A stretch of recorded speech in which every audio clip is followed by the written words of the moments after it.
Why do I keep the Hasselblad X1D Mark II when I also have the X2D, the much more advanced X2D camera?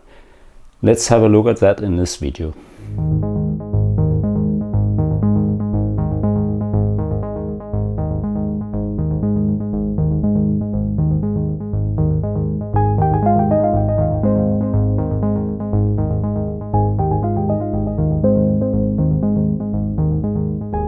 I bought my first X1D, the first version of it, Mark I version, in 2017 as a used camera.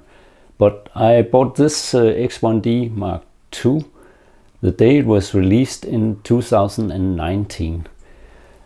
But why do I still keep this camera? What is it that makes me love this camera so much? I'm a sucker for good design and high-class ergonomics. And when I held the first X1D in my hand, I immediately noticed how nice it felt in my hand. I had the feeling that I could walk around all day with the camera in my hand and not get tired in my hand. And that has proven right, as I have used the camera on several of my trekking and mountaineering trips. I've been walking around with it the whole day and just taking images all the time. The aesthetics of this camera are just outstanding. Just have a look at it. It's marvelous design. It's handmade in Sweden from one single piece of aluminium, clearly displaying the Scandinavian simplicity design language, and I find that this camera is just gorgeous. Furthermore, the design language of this camera continues into the electronics and the menus of this camera.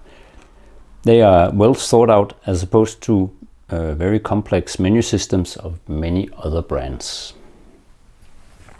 You have a single dial on top of the camera that can change between the most important settings of the camera in a very elegant way. Press the dial and it pops up. Now you can change to the mode you wish to use. Press it again to push it down. Now you can't inadvertently change the mode. The dial has the traditional modes like aperture priority, shutter priority, manual mode, a video mode even, and a program mode. Well, the latter I never use, but it also has 3 custom modes, which for me is a huge thing, as I typically have 3 different modes, exactly 3 different modes that I use the most on this camera. One mode is for aperture priority with lens shutter activated and ISO 100. That is for Hasselblad's own lenses and also adapted lenses from the HC system. Another custom mode is for aperture priority and electronic shutter when using adapted lenses, and you typically use auto ISO for this. And the last custom mode is for aperture priority with expand crop mode using lens shutter and also ISO 100.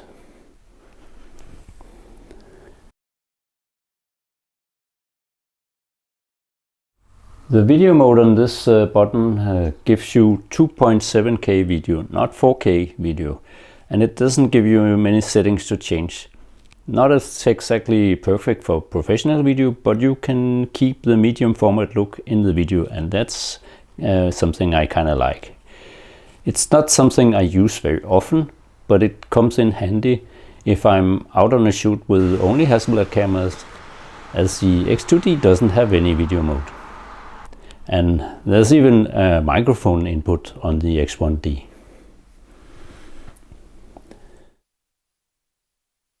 But we've also come to one of the reasons why I adore this X1D Mark II so much more than my X2D.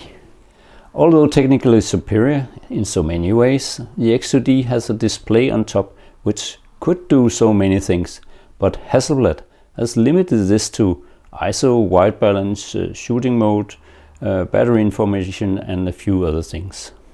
On the X1D Mark I and II, I could change between the custom modes just utilizing the mode dial, whereas on the X2D I have to go into the menus to do the same. And as it is something I do constantly when out on a shoot, I don't like having to access through the menu to change the custom settings. Hasselblad could so easily on this X2D have implemented the mode settings, the custom mode settings on the dial.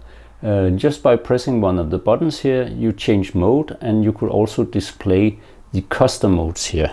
But Hasselblad can still update this in a future firmware update, so it might happen. If Hasselblad did update their firmware, would I sell off my X1D Mark II? Definitely not, as I still love the sleek design of this camera and the beauty of this camera more than the X2D. But will I then sell off the X2D? Again, definitely not, as the things the X2D implements are often more important than the aesthetics. It has the IBIS, the 100 megapixel resolution, the much better electronic viewfinder, the much improved autofocus, and it is even now implementing with the latest firmware update face detection. And of course the built-in 1 terabyte SSD drive makes it technically a much better camera and much easier to use. I'll keep them both the X1D Mark II and the X2D. But if you out there are looking for a good deal on an Hasselblad X camera, if you think you can live without the extra bells and whistles of the X2D and the insane resolution, well, I must say most of us can live without that. It's already awesome on the X1D. Well, then I can only recommend this camera.